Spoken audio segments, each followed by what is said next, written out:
Bonjour à tous et bienvenue pour ce troisième direct. Alors, nous ne sommes pas au bar de cristal, nous sommes où? Bonjour Jean-Marie, nous sommes où? Nous sommes à la MEAPI, à la Maison européenne de l'artisanat et des projets innovants. C'est dans cet endroit que se trouvent nos bureaux, que se trouve aussi La la BACV, la BACV. MEAPI c'est quoi? La MEAPI, donc la Maison européenne de l'artisanat et des projets innovants, est une maison qui a été créée il y a bientôt 5 ans, enfin 6 ans, et qui aide justement, qui donne le contexte favorable pour que des jeunes artisans puissent venir travailler, mais aussi des nouveaux chefs d'entreprise pour les domicilier, pour faire des cours. On a des espaces en open space. Pour les aider quoi. Pour les aider, on a l'espace en coworking. Voilà, donc c'est Laurent Massalo qui est le bon génie pour cette opération. C'est lui qui a créé, qui a été chercher les fonds européens. On aura l'occasion de On l'interviewer. aura l'occasion de l'interviewer, bien sûr, il expliquera un petit peu. Et en même temps, ici se trouvent les bureaux d'HLB, donc qui est l'agence immobilière sociale, voilà, qui est novatrice sur Béziers aussi, et qui est aussi membre, évidemment, membre référent BACV. BACV. Voilà. D'accord. Donc nous sommes là sur ce direct, il est 18h, donc nous allons avoir deux invités. Tu vas nous présenter la première et on va parler également de la seconde qu'on aura tout à l'heure, deux femmes qu'on va recevoir. Donc les deux, tu peux en parler des deux? Bien sûr, alors d'abord, on a ce soir, effectivement, les femmes sont mises à l'honneur, et des femmes d'exception, chacune à leur manière. Et ce qui est intéressant, c'est que dans tous les cas, elles ont une passion, c'est la passion qui les anime. On a d'abord donc Sylvette qui est connue sur Béziers puisqu'elle a ouvert, elle est artisan glacière, elle fait des glaces absolument merveilleuses et très bonnes. J'ai goûté. Franchement, moi aussi. J'ai goûté donc avec sa compagne, Sylvie, Catherine, sa compagne, qui sont venus et ça a été dur pour pouvoir s'installer. Il y a eu tout un tas de problèmes quant au lieu et qui fabriquent des glaces artisanales absolument sublimes. Tu les as un peu aidés justement. La BACV était avec elle, on a toujours été avec elle, au même titre que sur la prochaine. Et là je parle de Nathalie Vidal. Nathalie Vidal, qui est gémologue, mais qui est aussi experte auprès des tribunaux. Il faut savoir que elle est experte auprès de la Salle de Roux à Paris, donc elle a un diplôme, il y en a que 2 en France qui le possèdent.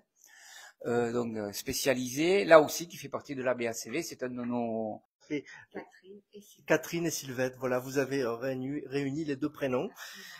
Comment vous venez pas du tout de ce secteur-là? Vous étiez pas du tout à la base dans les glaces? Non, c'est une reconversion professionnelle. Bonjour à tous. Et Voilà. Nous revoilà après une petite coupure. Donc Sylvette, on vous écoute. Oui, il y a 5-6 ans, après un licenciement économique, nous avons choisi de nous associer, de partir dans la glace.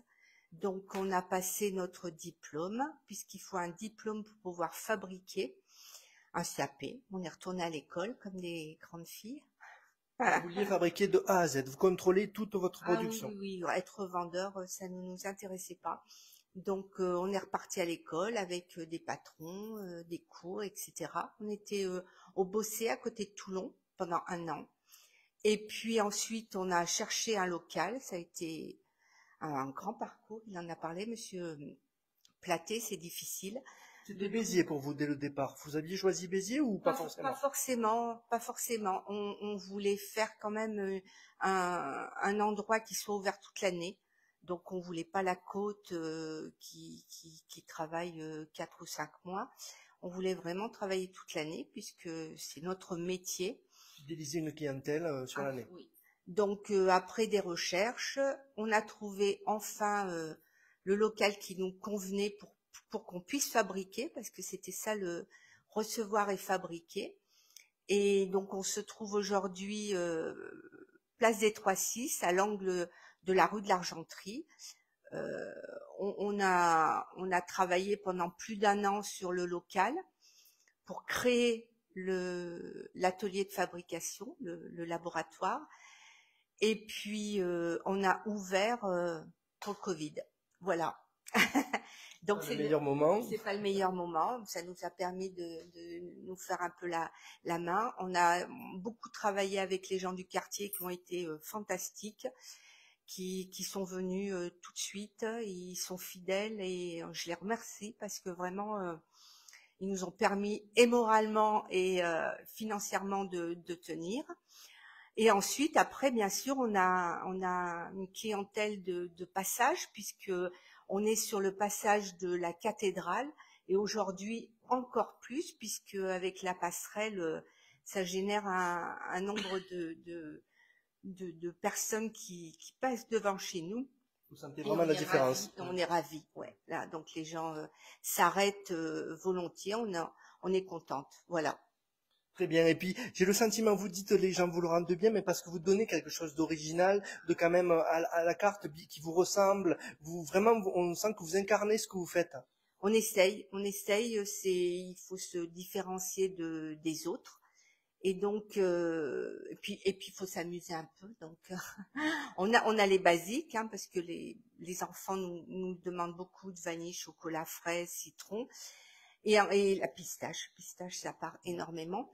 Mais ensuite, après, nous, effectivement, on recherche un petit peu d'originalité pour intellectuellement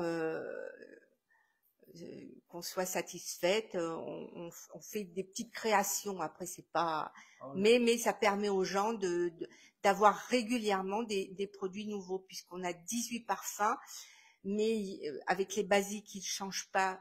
Mais après les autres, oui, ils évoluent, puisque voilà, quand il y en a un terminé, ben on change par un autre parfum. J'ai en mémoire melon coriandre, parce que je suis assez fidèle. Voilà, hein. Melon coriandre, il y a quoi? Il y avait cassis qui est très bon, mais là, il n'y a que cassis. C'est à travailler, et du coup, il y en a pas beaucoup qui le présentent. Et Pourquoi c'est difficile à travailler? C'est épais, c'est difficile. Mais donc on l'agrémente toujours un peu avec un petit alcool, ou pour toujours rehausser un petit peu. On a du chocolat chaud, chocolat blanc chaud pour rehausser, pareil, sinon c'est un peu écœurant. La liqueur de litchi, hein, Voilà, ouais. La fraise menthe basilic, le citron vert menthe, le citron basilic. On a la waffle, on appelle ça, c'est de la noisette où on intègre dedans du chocolat avec des petits morceaux de noisette. On a la cacahuète qui fait un tabac avec on travaille avec de la pâte de cacahuète, et ensuite on intègre des cacahuètes grillées avec du chocolat. On a l'amande fleur d'oranger avec le chocolat, c'est divin, c'est ma préférée. J'imagine que vous devez faire plein de tests pour arriver à ce que vous voulez, non?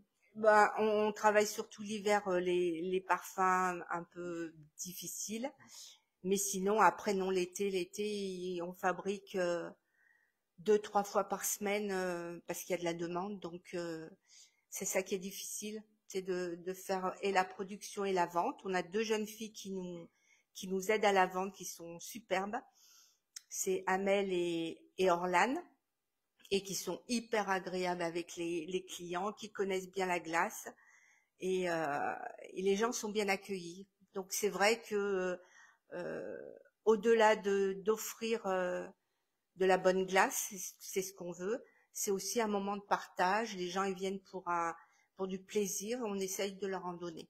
Plaisir, qualité aussi du produit, parce que vous sucrez pas trop et vous mettez tout ce qu'il faut vraiment. On essaye. Après la glace, il y a forcément du sucre, donc voilà. Mais c'est vrai qu'on essaye c'est toujours des plats fruits, nos sorbets. C'est pas de l'air, on entend souvent dans le commerce qu'ils chargent en air et que finalement quand ça fond il reste pas grand chose. Hein. C'est vrai, mais nous on a une petite structure avec une turbine qui fonctionne très bien, mais on n'injecte pas d'air, ça c'est sûr. Voilà. Oui, on le sent quand on mange la glace, c'est du plein fruit, c'est compact, voilà, on mange. Quand on a un cornet 3 boules, il faut bien le tenir parce que c'est lourd. Voilà. Dernière question, elle est large ma question, mais est-ce que c'est compliqué de faire de la glace? Vous avez fait des études pour ça? Est-ce qu'on peut passer à côté rapidement? On peut louper une recette? Oui, on en loupe malheureusement, on en a jeté. Oui, on peut.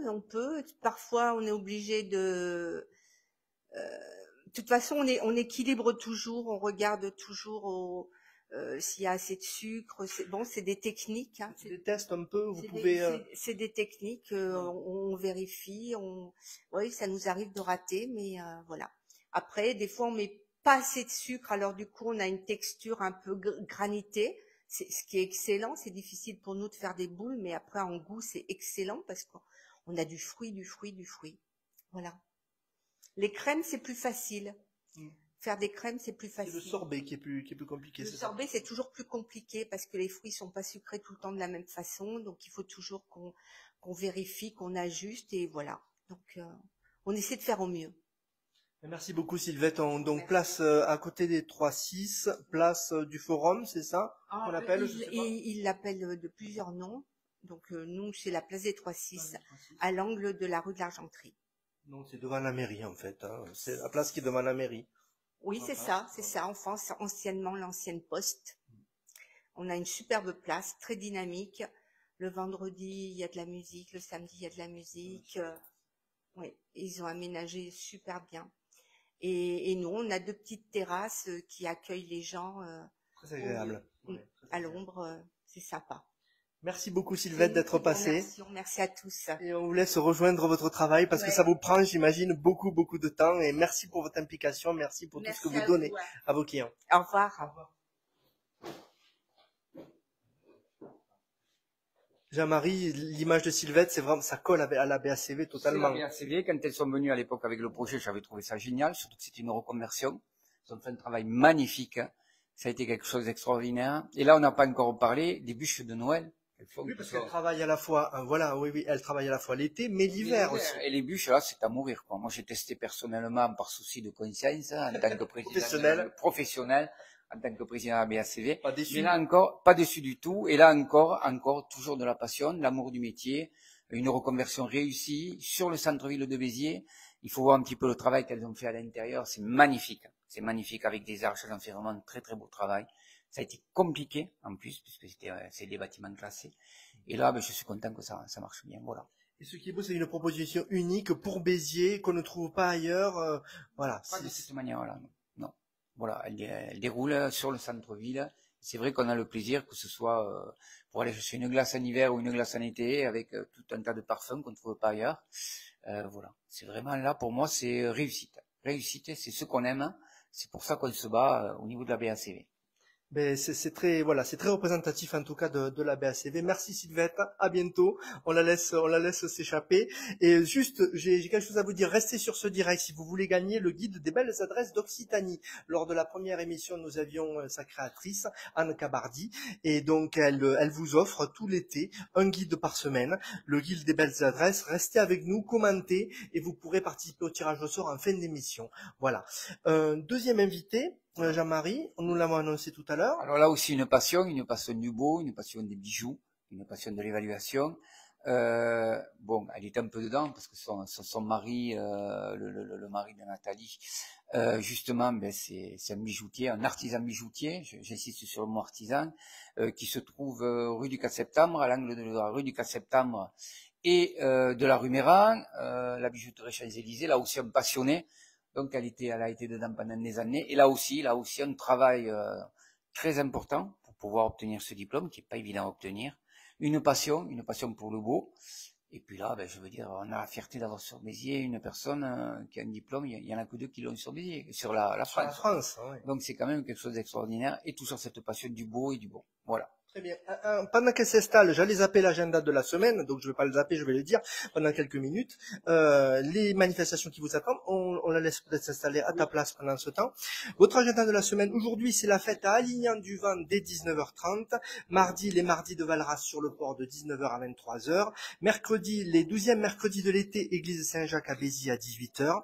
Concert live, la rue Quétanou, du côté de Valras-Page à 21h30, ce sera mercredi. Taureau piscine aux arènes de Béziers, mercredi aussi à 21h30. Jeudi, les jeudis de Béziers sur les allées Paul Riquet de 19h à 23h. Vendredi, une nuit aux archives de Béziers. Jazz sous les étoiles au site des Orpelières du côté de Sérignan. Cinéma en plein air à Villeneuve-les-Béziers et feria à Mont-Blanc ainsi que samedi. Samedi, soirée espagnole à Bassan à 21h et le Condor et ses musiciens à Sauvian à 21h30. Nous retrouvons notre deuxième invité, Nathalie Vidal. Bonjour. Bonjour. Alors, que 2 personnes à avoir un diplôme en France, pourquoi? Parce que c'est rare ce que vous faites ou comment vous l'expliquez? En fait, c'est un diplôme qui est dispensé par la World Gem Foundation. Donc, c'est un diplôme international et en fait, il n'y avait qu'une école en France qui le faisait. Donc, j'ai tenté l'aventure. J'ai beaucoup travaillé plutôt. C'était très difficile. Mais bon, j'ai eu mon diplôme. J'ai repris mes études quand même à 56 ans. J'ai profité du deuxième confinement pour le faire en me disant qu'après tout, le confinement pouvait servir à quelque chose. Donc, pendant le deuxième confinement, j'ai repris mes études et puis après, j'ai passé un diplôme après parce qu'en fait, ça a duré plus longtemps que le confinement. Et pendant le troisième confinement, je me suis mis à faire de la radio et des podcasts. Donc, moi, les confinements. Autour de ce thème aussi de la gémologie du bijou. En fait, moi, je suis gémologue. Je suis chez Gémologue Diamantaire parce que j'ai passé ce diplôme qui est sur la gradation du diamant naturel et de laboratoire. Puisqu'aujourd'hui, il y a du diamant de laboratoire dans tout. Il y en a dans les téléphones, dans tout, on en trouve partout. Le diamant de synthèse, alors, de laboratoire? La synthèse, c'est quand il y a 2 atomes. Le diamant, c'est que du carbone. Que ce soit en laboratoire ou dans la nature, c'est du carbone. C'est pour ça que c'est si difficile à distinguer, en fait. C'est pour ça qu'il faut faire un Diamond View et un Diamond Show. C'est un très très gros appareil qui va voir comment la croissance du diamant s'est faite. Si elle est faite de manière irrégulière, en fait, c'est un diamant naturel. Si elle est faite de manière régulière, c'est un diamant de laboratoire. Mais ça veut dire qui est fait par l'homme. Qui est fait par l'homme, mais c'est du diamant. C'est du diamant, quand même. C'est du diamant. On arrive à reproduire, mais la valeur n'est pas la même entre le diamant de laboratoire. C'est un peu moindre, mais ça coûte quand même très cher à fabriquer. Et après, pour obtenir un diamant de laboratoire de belle qualité, souvent il faut repasser dessus. C'est-à-dire qu'il y a différentes techniques. Il y a le CVD, le HPHT, il y a l'irradiation. Donc en fait, pour obtenir un diamant de qualité qui soit bien gradé avec une belle couleur et une belle pureté, en fait, il faut le retravailler. Il faut faire un CVD qu'on va traiter après en HPHT. En fait, c'est assez complexe. Après, on va l'irradier. Donc en fait, il y a beaucoup de techniques qui rentrent en compte pour faire un beau diamant. Donc ça a un coût. C'est pas simplement la taille, c'est aussi le traitement du diamant. Il y a la couleur. Si le diamant il est un petit peu marron, c'est pas terrible. Et pourquoi être venu à... Vous êtes toujours été passionné de gémologie ou c'est venu après? Comment c'est venu dans votre vie? Pourquoi vous aviez envie de faire ça? Tout ça, c'est la faute de mon mari. Voilà, parce qu'il est artisan bijoutier. Donc en fait, moi, quand je l'ai connu, j'étais pas du tout là-dedans. J'étais professeur de danse et chorégraphe. Donc ça n'a rien à voir. Et en fait, je me suis intéressée aux bijoux parce que c'est quand même très beau. Lui, en plus, il est artisan, il est créateur, il est joaillier. Donc en fait, il sertille, il crée, il fabrique, il transforme, il fait des cires, il fait tout à la main. Il est. Et vous faites pas la même chose. Ça n'a rien à voir. Moi, je ne touche pas le bijou, je ne le fabrique pas. Moi, je l'expertise. C'est-à-dire que j'expertise la pierre, j'expertise le métal, le style, la signature, l'époque, la valeur. Après, j'attribue les biens aux personnes. C'est-à-dire que quand on a des bijoux de famille ou des bijoux qu'on nous a offerts, en fait, c'est à nous, c'est indéniable. Mais malgré tout, vis-à-vis des assurances, on n'a aucune preuve pour dire c'est à moi, c'est ma grand-mère qui me l'a donné, c'est à moi. Non, vis-à-vis d'une assurance, si vous n'avez pas un document qui vous attribue le bijou, vous n'en êtes pas propriétaire. C'est profondément injuste. Donc en fait, moi j'attribue les bijoux aux personnes, je travaille avec des assureurs, avec des notaires pour des partages, des héritages, etc. Je travaille aussi avec la justice, ça c'est dans un autre domaine, auprès de la cour d'appel de Montpellier. Et puis je travaille en salle des ventes, parce qu'en fait, il y a beaucoup de gens qui ont des bijoux qui sont très beaux, mais dont personne ne veut. Si votre grand-mère vous donne un gros bracelet ceinture avec des pierres dessus, vous serez très content, mais vous n'allez pas le porter. Je pense pas. Donc en fait, c'est pas la mode, ça correspond pas aux besoins. Non, donc en fait, souvent il vaut mieux les vendre, et plutôt que de les vendre au poids, c'est quand même mieux de les vendre en salle des ventes sur Paris, parce que à Paris il y a tous les marchands qui me connaissent. Il y a, puis c'est le monde entier. La place Drouot, c'est le monde entier en fait. Donc là, faut savoir que le savoir-faire français, et pas que dans le bijou, et pas que dans mon domaine. La French Touch, c'est quelque chose qui s'exporte dans le monde entier. En fait, dès que c'est français, tout de suite, ça prend valeur. Mais nous, les Français, on n'en a pas conscience. Mais la French Touch, c'est quelque chose d'incroyable. On a un pouvoir qu'on sous-estime totalement. Donc en fait, je travaille aussi en salle des ventes avec les bijoux que les gens ne veulent pas porter et qu'il est vraiment dommage de fondre parce que tout ce qui se faisait il y a 100 ans, aujourd'hui, on ne le fera plus parce que les techniques ont changé et ça coûte trop cher à faire. Donc, plutôt que de fondre, il vaut mieux vendre pour que le patrimoine reste et ne parte pas au creuset. Et des vestiges, quoi, à conserver. Mais évidemment, c'est tellement important de pouvoir transmettre le savoir-faire, de le conserver plutôt que de le fondre. C'est primordial. Juste, je reviens sur ce que vous disiez, vous attribuez un bijou à une personne. Mais comment vous pouvez attribuer un bijou à une personne? Il faut un document et juste, j'avais ce trou, je comprenais pas. Quand quelqu'un vient me voir pour faire attribuer un bijou, évidemment, je lui demande d'abord une pièce d'identité et je lui fais signer une décharge, hein. Comme quoi il est bien propriétaire du bijou, qu'il n'est pas sous tutelle, qu'il certifie sur l'honneur que ces bijoux lui appartiennent, et le bijou est inscrit sur un livre de police qui est consultable par la police et par les douanes. Donc en fait, effectivement, tout ce qui est un petit peu tendancieux, les gens ne viennent pas me voir, hein. Enfin, je suis pas Vous là. avez déjà eu affaire à quelqu'un qui voulait vous vendre quelque chose ou qui voulait, vous dites c'est un peu louche? En fait, quand je demande tout ça avant de commencer à travailler, les personnes me disent qu'ils vont réfléchir. C'est du sérieux, on voit que c'est contrôlé par la police, enfin tout ce qui est tout ce qui est diamant. Il faut être carré, il faut être carré, quel que soit le métier. À partir du moment où on signe un document quelconque, il faut savoir qu'on a une responsabilité trentenaire. Ah oui. Sur tout ce qu'on écrit. Les gens ne le savent pas. C'est plus que la décennale chez les masses, chez ceux qui font des bâtiments. Et en plus, c'est à 30 ans à partir de la déclaration du litige. Ça veut dire qu'on a 10 ans pour déclarer un litige, donc ça fait 40 ans. Donc si moi je fais un document ou un expert quelconque fait un document qui n'est pas bon, il faut savoir que si lui décède, ce seront ses enfants qui devront payer. Donc il faut faire bien son métier, il faut bien l'encadrer, il faut respecter les lois, il faut faire comme il faut. Et là, on peut après être tranquille quand on voit des objets extraordinaires, parce que ça aussi, j'en ai pas parlé, mais je vois beaucoup de choses qui sont très belles, pas forcément très chères, mais qui sont magnifiques. Je vois des trésors. Et là, votre rôle est de le faire prendre conscience à la personne qui n'en a peut-être pas conscience. J'explique. En fait, j'explique les bijoux. Quand je fais une expertise, les gens restent là, ils restent 2 heures, 3 heures, mais en fait, je leur fais un cours sur leurs bijoux. Je leur explique leurs bijoux. Pourquoi, comment, à quelle époque, ça y a eu un changement, ça veut dire quoi, ou c'est un élément de châtelaine qui a été modifié. En fait, j'explique. Ce qui fait qu'en fait, les gens viennent en expertise, ils restent 2 heures et quand ils repartent, ils disent oh, merci, c'était bien, on a appris plein de choses. Et puis après, quand il y a quelque chose à voir, j'ai des gros outils, des microscopes, je leur montre au microscope, je leur dis regardez, là c'est une inclusion, c'est très joli, c'est très rare, je fais un grossissement x 40, bon, c'est du bonheur. J'imagine que ce savoir aussi, vous l'avez inculqué vous-même. J'imagine vous avez pris des cours, vous l'avez dit, vous avez lu beaucoup de livres, j'imagine. Oui. Ça, j'arrête pas aussi bien les cours que les diplômes que j'ai passés à l'Institut national de gémologie, que les formations que j'ai faites, que je fais au Louvre, puisque je suis toujours inscrite à l'école du Louvre, je fais les cours d'été. Parce qu'en fait, ça sert à rien d'expliquer un bijou si on peut pas le replacer dans son contexte historique. Récemment, j'ai fait un podcast sur les bijoux en fer de Berlin.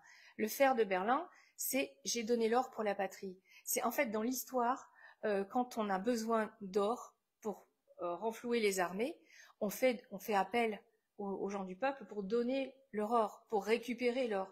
Et en fait, pour l'or de Berlin, le coup de génie, c'est qu'en fait, sur les bijoux qui étaient donnés, ils donnaient tout leur or et tout leur argent, et en échange, ils recevaient un bijou en métal en fer de fonte. Et le coup de marketing qui était exceptionnel, c'est qu'en fait, sur les bijoux, il y avait écrit « Donner pour la patrie ».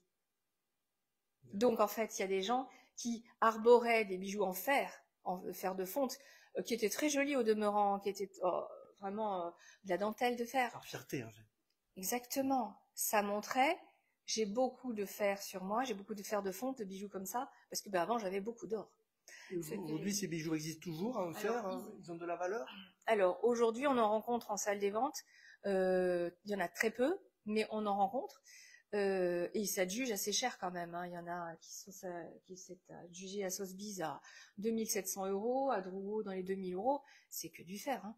Mais c'est une valeur historique. Parce qu'en fait, on n'en trouve plus. La culture a de l'importance, ce que les vivent les peuples et qu'est-ce qu'ils attribuent au diamant, et ça a de l'importance aussi, j'imagine. Ça compte dans votre métier.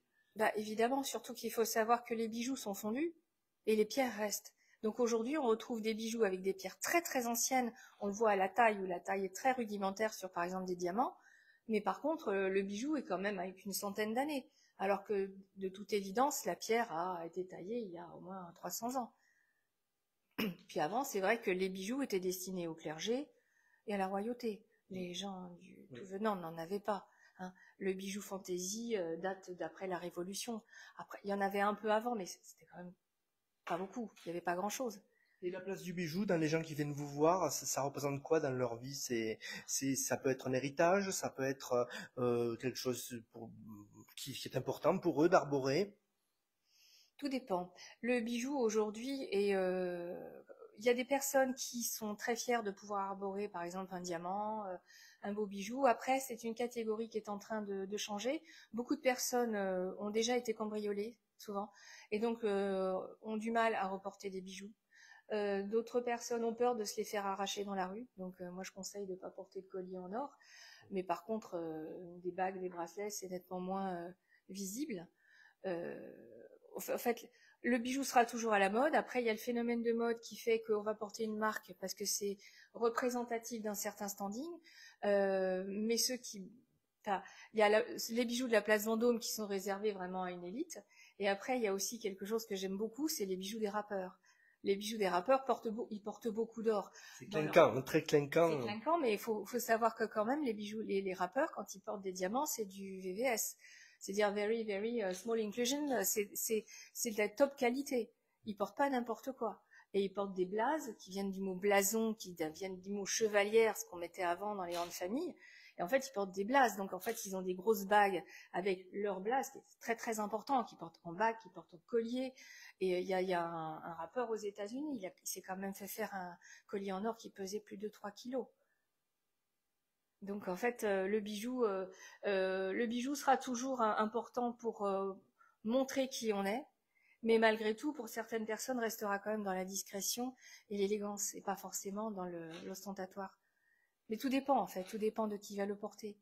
Moi, j'avoue que je porte du beau, des fois du gros, des fois du petit, ça dépend, mais il y a toujours quelque chose qui fait que c'est particulier, quoi.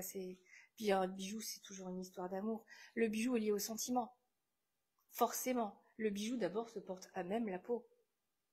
C'est très sentimental. Donc, et puis c'est lié à un événement de la vie. C'est un mariage, c'est une naissance, c'est une déclaration d'amour. Il y a même des bijoux de rupture. Ils ont même lancé des bagues de divorce. Donc, en fait, tout est lié à la vie. C'est lié à la vie de la personne. Au sentiment. C'est vrai que si un jour, je sais pas si vous avez des enfants, mais le jour où si vous avez un enfant, vous allez faire un bijou à votre femme. Ce serait, souvent, on offre un bijou pour une naissance. Une manière de dire merci. Donc, c'est lié, c'est hyper important. Merci beaucoup de ce témoignage. Juste dernière question, j'imagine que vous allez partout, vous êtes basé à Béziers, mais vous êtes amené à aller partout en France et peut-être dans le monde aussi. Moi, je me cantonne quand même à la France. Mais après, oui, je me déplace. J'étais à Dijon il y a pas très longtemps. Je me déplace. Je vais beaucoup à Paris. Après, je me déplace chez les gens, surtout chez les gens âgés qui ont peur de sortir de chez eux pour faire des expertises. Je me déplace à domicile, gracieusement. Il y a ce besoin de conseils, j'imagine, des gens qui ne savent pas. Mais bien sûr, ça je le fais avec plaisir parce qu'en fait, je fais ça par passion, je fais pas ça forcément pour gagner de l'argent beaucoup. Parce qu'il y a tellement plus de plaisir, c'est tellement plus enrichissant de voir un beau trésor ou un beau bijou que d'aller chercher forcément de l'argent. C'est pas mon truc. C'est pas mon truc. C'est beaucoup plus intéressant l'humain. Oui, l'échange, que vous puissiez transmettre votre savoir. Bien sûr, et puis des fois on découvre des trésors, on peut être amené à découvrir des trésors chez des personnes qui ne valent pas des trésors, mais qui à mes yeux sont des trésors. Je sais pas, moi, des tableaux, des sculptures, des objets complètement fous qui sortent de l'ordinaire. Une fois j'ai vu chez une cliente un piano mécanique qui sortait d'un western. Bon, c'était pas un bijou, mais c'était incroyable. Elle me l'a démonté pour montrer comment il fonctionnait. C'était un grand moment. C'était un grand moment. Oui, c'est pas seulement la gémologie, vous ouvrez au beau, aux objets vraiment qui ont une histoire, quoi. Oui, et puis en plus, des fois, il y a des objets qui valent de l'argent, et les gens chez qui je vais n'en ont aucune conscience. Donc moi, j'ai tout un réseau d'experts, aussi bien d'experts de justice que d'experts dans des tas de domaines différents, et il s'avère que des fois, on tombe sur des véritables trésors qui servaient de presse-papier. Il y a des émissions de télé aujourd'hui qui sont basées là-dessus, un petit peu. Il y a deux émissions de télé. Il y a Affaires conclues, qui est une émission de télé, et qui ne reflètent pas tout à fait la vérité au niveau des ventes volontaires, qui sont des ventes volontaires publiques. Donc ça veut dire que c'est tout le public qui peut enchérir. Là, c'est vraiment une émission de télé qui est très jolie au demeurant, mais qui n'est pas tout à fait les vraies ventes aux enchères. Et après, il y a, vous avez un trésor dans votre maison.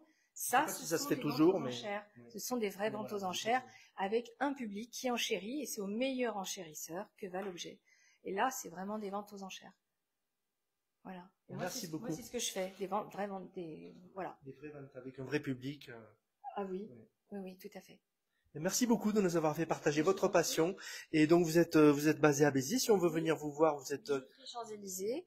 Et si vous tapez sur internet bijouexpertise.fr, vous tombez sur mon site. Et là, j'explique tout. En fait, c'est pas un site vitrine, hein. C'est un site de conseil. C'est-à-dire qu'il n'y a pas de bijoux en vitrine, mais il y a par contre beaucoup de conseils pour assurer, donner, pour les cambriolages, pour voilà, des informations. Merci beaucoup. Je vous en prie. Merci beaucoup. Au revoir. On va retrouver, alors je ne sais pas s'il y a eu des commentaires, j'ai pas eu ma tablette, non, j'ai pas eu de commentaires. Alors je vous l'ai dit, c'est pour participer au tirage au sort, il fallait commenter, donc n'hésitez pas à commenter pour participer. Jean-Marie, pour clore cette émission, deux fabuleuses rencontres, hein, de témoignages de passionnés. Hein. Voilà, et puis là on voit bien effectivement, ce que j'aime bien, c'est l'esprit BACV. C'est-à-dire là on a vraiment des gens qui, dans des domaines différents, sont des passionnés, se consacrent vraiment à leur passion. Sont uniques dans leur parcours. Ils sont uniques dans leur parcours. Hein. Ce que j'ai bien aimé, c'est que dans les deux cas, eh bien, il y a un moment donné, au départ, un métier qui est différent, une voie qui est différente, hein, puisqu'on avait des visiteuses médicales d'un côté dans l'industrie pharmaceutique, et puis quelqu'un qui était dans la danse, et qui un beau jour trouvent leur passion. Ils ont le choix comme ça. Et ils vont jusqu'au bout de leur passion.